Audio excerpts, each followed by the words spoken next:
అందరికీ నమస్కారాలు. ఎగ్జాక్ట్గా ఈ రోజుటికి ఎన్డీఏ నూతన ప్రభుత్వం వచ్చి 1 సంవత్సరం అవుతుంది. అదే సమయంలో ఇచ్చిన హామీలు ఆ రోజు ఎన్నికల మేనిఫెస్టోలోని చాలా స్పష్టంగా, మేనిఫెస్టోని కాకుండా ప్రచారంలో కూడా చాలా స్పష్టంగా చెప్పాను.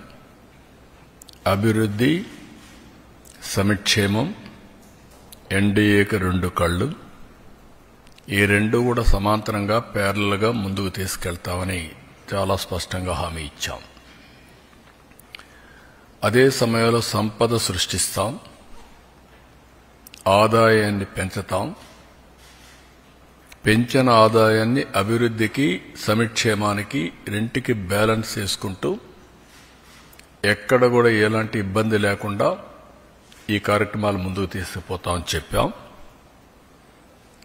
అయితే రాష్ట్రంలో ఆర్థిక పరిస్థితులు చూసిన తర్వాత చాలా మంది నాకు ఎన్నికల ముందు అడిగారు, మీరు వస్తే మీరు కనీసం ఈ రాష్ట్రాన్ని మళ్లీ టోటల్గా విధ్వంసం జరిగింది, మీరు దీన్ని రివైవ్ చేస్తారని నమ్మకం మీకుందా, మీకు అనుభవం ఉంది, కానీ అఘాతం చూస్తే మాత్రం చాలా లోతుగా ఉంది, మీరు చేయగలుగుతారని అడిగారు. నాకు వేరే ఆప్షన్ లేదు. ఇన్ని సంవత్సరాలు ప్రజలు ఆదరించారు, ఆశీర్వదించారు. కష్టాలకు వచ్చినప్పుడు కాడుపడేయడమో పారిపోవడం కరెక్ట్ కాదు. ఎంత కష్టమైనా చేస్తామనే విధంగా ఆ రోజు చెప్పాను, ఆ డైరెక్షన్లో ముందుకు పోయాను. మేము ఆ రోజు సూపర్ 6 చెప్పాం. ఎన్నికల మేనిఫెస్టో చాలా విషయాలున్నాయి, సూపర్ 6 మేజర్గా హైలైట్ చేశాం. ఆ సూపర్ 6లో అతి కీలకం తల్లికి వందనం. ఆ తల్లికి వందనం ఆ రోజు మేము చెప్పింది చాలా స్పష్టంగా, ఒక ఇంట్లో 2 పిల్లలుంటే ఒకరికే డబ్బులిచ్చి ఒకరికి ఇవ్వకుండా చేస్తే, ఒకరినే ఆ తల్లి చదివిస్తే, లేకుంటే అన్ని విషయాలు చూసుకుంటే అది మంచిది కాదు. ఎంతమంది పిల్లలుంటే అంతమంది పిల్లలకి తల్లికి వందనం వర్తింపజేస్తామని చాలా స్పష్టంగా చెప్పాం. ఈరోజు మీరు చూస్తే 67 లక్షల మందికి దగ్గర 10,091 కోట్ల రూపాయలు టోటల్గా ఖర్చు అవుతుంది. ఇందులో 1,346 కోట్ల రూపాయలు స్కూల్ డెవలప్మెంట్కి వెళ్తుంది. ఇందులో ఏమీ మార్పులు లేవు. ముందు ఏదైతే ఇచ్చారో అమ్మఒడి, అదే గైడ్ లైన్స్ పెట్టి, దానికంటే ఇంప్రూవ్డ్ ఏంటంటే ఎంతమంది పిల్లలుంటే అంతమంది పిల్లలకి ఆ తల్లుల అకౌంట్లో ఆ డబ్బులు వేసే కార్యక్రమానికి శ్రీకారం చుట్టాం.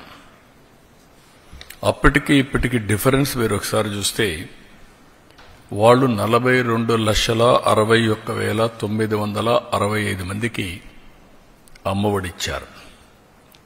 ఈ ప్రభుత్వం 67,27,164 మందికి తల్లికి వందనం ఇస్తున్నాం. తేడా 24,65,199. ఆ రోజు వాళ్ళు ఖర్చు పెట్టింది, తల్లులకు అకౌంట్లో వేసింది 5,540 కోట్లు. ఈ రోజు మేము అకౌంట్లో వేసేది 8,745 కోట్లు. వ్యత్యాసం 3,205 కోట్లు ఒక్క తల్లికి వందనంలో మాత్రం. అందులో ఈరోజు 1,346 కోట్ల రూపాయలు డెవలప్మెంట్కి వెళ్తుంది. టోటల్గా ఖర్చు పెట్టేది 10,091 కోట్ల రూపాయలు తల్లికి వందనం కింద డెవలప్మెంట్ తల్లుల అకౌంట్కి వెళ్లే పరిస్థితి వస్తుంది. 1వ తరగతి, 10వ తరగతి అవి కూడా క్యాలిక్యులేషన్లు తీసుకున్నాం, జీవో ఇష్యూ చేశాం. అడ్మిషన్స్ కాలేదు. అడ్మిషన్స్ అవుతానే వాళ్ళ అకౌంట్ కూడా తల్లుల అకౌంట్కి డబ్బులు వెళ్తుంది. ఇంకొక పక్కన తల్లి లేని పిల్లలకి వారికి తండ్రికి గాని లేదంటే ఎవరైతే గార్డియన్గా ఉంటారో వాళ్ళ అకౌంట్కి ఇస్తున్నాం. అనాథ పిల్లలుంటే జిల్లా కలెక్టర్ నిర్ధారించినటువంటి పథకం ప్రకారం వాళ్ళ అకౌంట్లో వేసి వాళ్ళకి హెల్ప్ చేస్తాం. ప్రైవేట్ అన్ఎయిడెడ్ పాఠశాల చదివింటే 76,000 మందికి కూడా వర్తింపజేశాం. ఇది కాకుండా ట్రాన్స్పరెన్సీ ఉండాలనే ఉద్దేశంతో ఈ జాబితా సెక్రటరియట్లో గ్రామ వార్డు కార్యాలయాల్లో కూడా పెడతాం. ఎక్కడైనా సరే ఇబ్బందులున్నా లేకుంటే సాంకేతిక సమస్యలున్నా ఇమ్మీడియట్గా రిపోర్ట్ చేస్తే అవన్నీ కరెక్ట్ చేసి మళ్ళీ అలాంటి వారికి కూడా సహాయం చేయడానికి ఫిర్యాదులను తీసుకోవడానికి జూన్ 26 వరకు టైం కూడా పెట్టాం. 30వ తారీఖు తుది జాబితా పెట్టి అక్కడి నుంచి ఇవన్నీ కూడా అమలు చేస్తాం. ఇంకొక పక్కన ఇప్పుడు ఇచ్చింది 2 నుంచి 10వ తరగతి వరకు ఇంటర్మీడియట్ సెకండ్ ఇయర్కి బీసీల్లో చూస్తే 29,82,000 మంది వస్తున్నారు. ఇంకొక పక్క ఎస్సీల్లో 11,76,000 మంది వస్తున్నారు. ఎస్టీలు 4,26,000 మంది వస్తున్నారు. మైనారిటీలు 66,500 వస్తున్నారు. ఈడబ్ల్యూఎస్ విద్యార్థులు 8,44,000 మంది ఎకనామికలీ బ్యాక్వర్డ్ అగ్ర కులాలకు సంబంధించిన వ్యక్తులు వస్తున్నారు. ఒక బిడ్డ 2 గాని 3 గాని 4 కూడా ఇచ్చాం. ఇది మీరు చూస్తే 18,55,760 మంది తల్లులకు ఒకే బిడ్డ వాళ్ళకి యాజ్ ఇట్ ఈజ్ ఇస్తున్నాం. 14,55,322 మంది తల్లులకి 2 బిడ్డలు. ఇది 29,10,644. 2,10,684 మందికి 3 పిల్లలు. ఇది 6,32,052 మందికి ఇస్తున్నాం. 20,053 మందికి 4 పిల్లలు అంటే 80,212 మందికి వీళ్ళకి కూడా ఇస్తున్నాం. ఏ మాట అయితే నేను చెప్పానో ఆ మాట ప్రకారం ఒక పద్ధతి ప్రకారం ఒక మాటలో చెప్పాలంటే ఇది ఒక పాపులేషన్ మేనేజ్మెంట్కి ఒక ముందడుగు. నిన్నే జపాన్లో చూసాం 9 మిలియన్ హౌసెస్ ఆర్ వేకెంట్. ఇంకొక పక్కన ప్రపంచం అంతా కూడా ఏజింగ్ ప్రాబ్లం, రెండోది ఎకానమీ కూడా దెబ్బతినే పరిస్థితి వస్తున్నాయి. మన భారతదేశం మీరు చూస్తే 146 కోట్ల జనాభా, చైనా 130 కంటే తక్కువ ఉంది. అయితే భారతదేశం కూడా రీప్లేస్మెంట్ లెవెల్ లేదు. 2.1 ఫెర్టిలిటీ రేట్ ఉంటే రీప్లేస్మెంట్ అది 1.9కు వచ్చింది. ఆంధ్రప్రదేశ్ అయితే 1.5 ఆ ప్రాంతంకి వచ్చేసాం. సౌత్ ఇండియా మొత్తం ఆ పరిస్థితిలోకి వచ్చాం. అందుకే ఇప్పటికే ఫ్యామిలీ ప్లానింగ్ నుంచి డెమోగ్రఫిక్ మేనేజ్మెంట్ వైపు అడుగులేస్తున్నాం. ఒకప్పుడు 2 పిల్లల కంటే ఎక్కువ ఉంటే స్థానిక సంస్థల్లో పోటీ చేయడానికి అర్హత లేదు. ఇప్పుడు అది తీసేశాం. 2 పిల్లల కంటే తక్కువ ఉంటే పోటీ చేయడానికి అర్హత లేదని కొత్తగా పెట్టాల్సి వస్తుంది. అందులో రెండో స్టెప్ మీరు చూస్తే ఎక్కడికక్కడ ఆఫీసుల్లో కూడా ఒక అనుకూలమైనటువంటి వాతావరణం, చిల్డ్రన్ హోమ్స్ కింద ప్లే ఏరియా కానీ అక్కడ వాళ్ళకి ప్రత్యేకమైన సదుపాయాలు అవన్నిటి కూడా నిర్ణయాలు చేస్తున్నాం. అందులో ఇది ఒక మేజర్. చాలామంది చెప్పేది ఎక్కువ మంది పిల్లలుంటే మాకు ఆదాయం లేదు కాబట్టి మేము పిల్లల్ని చదివించలేమనే ఆలోచన ఉంది. ఈరోజు చదివించడమే కాదు వీళ్ళకు కూడా వెసులుబాటు వస్తుందనే విధంగా ఈ కార్యక్రమానికి శ్రీకారం చుట్టాం. ఈరోజు మీరు చూసినప్పుడు తల్లికి వందనంలో ఇంకా మిగిలిన కార్యక్రమాలన్నిటికి కూడా మీరు చూసినప్పుడు అన్నదాత సుఖీభవ ఏడాదికి మొత్తం 14,000 రూపాయలు ఇస్తా అన్నాం. 6,000 రూపాయలు గవర్నమెంట్ ఆఫ్ ఇండియా ఇస్తుంది. వాళ్ళు ఇచ్చింది 7,500. ఈరోజు తెలుగుదేశం ఇచ్చేది 14,000. వ్యత్యాసం 6,500. తల్లికి వందనం నేను చెప్పాను. అన్నదాత సుఖీభవ ఇచ్చింది మీకు చెప్పాను. దీపం 3 సిలిండర్లు వాళ్ళు ఏమీ ఇవ్వలేదు. ఇంకొక పక్కన మీరు చూస్తే మత్స్యకారుల భరోసా మేమిచ్చింది మత్స్యకారుల సేవలు మొత్తం 1,29,178 మందికి ఇచ్చాం. 259 కోట్లు. వాళ్ళు ఇచ్చింది 1,09,231 109 కోట్లు. వ్యత్యాసం 150 కోట్లు అదనం. 19,947 మంది అదనంగా ఇస్తున్నాం. ఇది కాకుండా ఈరోజు ఎన్టీఆర్ భరోసా ఇది చూస్తే వాళ్ళు ఇచ్చింది మొత్తం 21,630 కోట్లు సంవత్సరానికి. మేము ఇప్పటికి ఇచ్చింది 34,000 కోట్లు ఒక్క సంవత్సరంలో. వ్యత్యాసం 12,370 కోట్లు.